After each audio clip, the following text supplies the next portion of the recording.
La situation de nos franchises d'Arsenal, les infos mercato du jour, le choc Milan-Juve de ce soir qui agite l'Italie et la VAR qui fait toujours parler en Espagne, c'est parti pour ce JT Made in Foot du 7 juillet. Sans plus tarder, on entame cette édition en Angleterre où le futur d'Alexandre Lacazette pourrait s'écrire loin de Arsenal la saison prochaine. C'est en tout cas ce que rapporte l'équipe ce matin dans ses colonnes qui indique que l'ex-lyonnais serait sur les tablettes de l'Inter Milan qui cherche un nom en cas de départ de Lautaro Martinez. Mais ce n'est pas tout, puisque selon le quotidien, ce sont la Juventus et l'Atlético Madrid qui seraient en pole position sur ce dossier. Les colchoneros compteraient sur l'intérêt d'Arsenal pour leur milieu Thomas Partey, qui pourrait donc être inclus dans la transaction pour tenter d'attirer le Français de 29 ans en terre madrilène.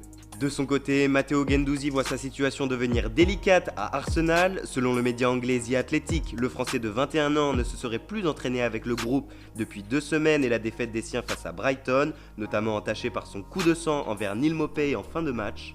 Selon l'équipe, le natif de Poissy aurait fait part à ses dirigeants de sa volonté de quitter le club cet été. Ainsi seraient sur les côtes du joueur tricolore des clubs tels que l'Inter Milan, l'Atlético ou encore le FC Barcelone. Comme pour le cas Lacazette, le joueur devra se montrer patient pour savoir de quoi sera fait son avenir, les dirigeants d'Arsenal ne voulant rien chambouler avant la fin du championnat anglais le 26 juillet prochain. Enfin, on tourne cette page consacrée aux joueurs francophones d'Arsenal en évoquant le cas Pierre-Emerick Aubameyang dont le contrat expire en 2021. Le Gabonais aurait, selon ESPN, posé ses conditions à ses dirigeants concernant les termes de son nouveau contrat. Le média américain indique que l'ex-stéphanois exigerait une augmentation de salaire de près de 55 000 € par semaine et un renouvellement de son bail de 3 années supplémentaires. Comme nous vous l'indiquions depuis quelques semaines maintenant, la balle est plus que jamais dans le camp des dirigeants londoniens. Un petit mot maintenant pour Manchester United qui a renouvelé le contrat du Serbe Nemanja Matic. Le milieu de 31 ans au club depuis 2017 a prolongé l'aventure à Old Trafford jusqu'en 2023. Du côté des terrains en Angleterre, hier soir le Tottenham de José Mourinho recevait le Everton de Carlo Ancelotti et ce sont les Spurs qui sont sortis vainqueurs de cette belle opposition grâce au contre-son-camp de Keane. A noter l'altercation pour le moins surprenante entre Hugo Lloris et Heung-min Son à la mi-temps du match qui ont failli en venir aux mains. Cependant, tout est bien qui finit bien entre les deux hommes, comme souligne ce matin le Star Sport. Toujours est-il que Tottenham a signé une victoire donc 1-0 qui permet aux Londoniens de revenir à un petit point de leur rival Arsenal. Arsenal qui ce soir 21h15 recevra Leicester, rencontre complexe donc pour les Gunners, tandis que Chelsea de son côté ira à 19h défier Crystal Palace, 19e. Traversons maintenant la Manche pour se rendre en France, c'est officiel, nous l'évoquions hier, Martin Terrier quitte l'OL et s'engage avec le Stade Rennais qui a déboursé 12 millions d'euros pour s'attacher les services du milieu de 23 ans. L'ex-strasbourgeois a signé un contrat de 5 ans avec le Stade Rennais qui, rappelons-le, disputera les tours préliminaires de Ligue des Champions la saison prochaine. C'est officiel également pour la prolongation de Ryan Cherki à l'OL, la pépite de 16 ans a prolongé son bail d'une année supplémentaire, l'étendant ainsi jusqu'en 2023. En France toujours, selon nos informations, le joueur de Saint-Etienne Wesley Fofana serait courtisé par le Milan AC. En effet, le club lombard aurait approché l'entourage du joueur pour souligner leur intérêt, sans pour autant avoir déposé d'offres auprès des dirigeants stéphanois. Rappelons que Leipzig serait aussi sur le dossier, malgré une avance des Milanais. Direction maintenant l'Italie, où la Gazzetta dello Sport révélait hier matin que Sergei Milinkovic-Savic va quitter la Lazio Rome cet été. Le Serbe est très courtisé en Europe et plus particulièrement par le PSG, qui serait prêt, d'après le quotidien transalpin, à déposer 80 millions d'euros sur la table pour s'attacher les services du milieu de 25 ans. Toujours selon la Gazzetta, ce n'est plus qu'une question de temps avant qu'une offre parisienne ne soit déposée sur le bureau des dirigeants romains. Et en Italie ce matin, le pays s'agite surtout autour du choc de Serie A de ce soir entre l'AC Milan et la Juventus, et plus particulièrement sur le duel d'attaquants entre Zlatan Ibrahimovic et Cristiano Ronaldo, dont le nombre de buts en carrière est mis en lumière par Tuttosport. 1272 buts, béni celui qui aura le prochain, titre le journal. Pour le Corriere, Ibra est l'obstacle de Ronaldo vers le Scudetto, Cristiano qui tentera de faire gagner de nouveaux points à son équipe, qui en cas de victoire garderait ou augmenterait son avance sur la Lazio Rome, qui joue plutôt aujourd'hui face au mal classé Lecce.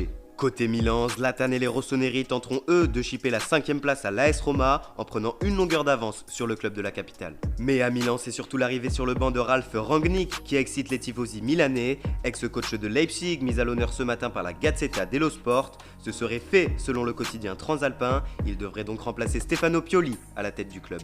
Du côté de l'Inter Milan, Antonio Conte préparerait sa révolution au club. Après avoir officialisé l'arrivée d'Achraf Hakimi, le technicien italien penserait à Dzeko, Emerson ou encore Arturo Vidal pour renforcer son effectif. En attendant, les Nerazzurri devront se concentrer sur leur déplacement sur la pelouse du Hellas Vérone jeudi, où ils tenteront de relever la tête après leur faux pas face à Bologne.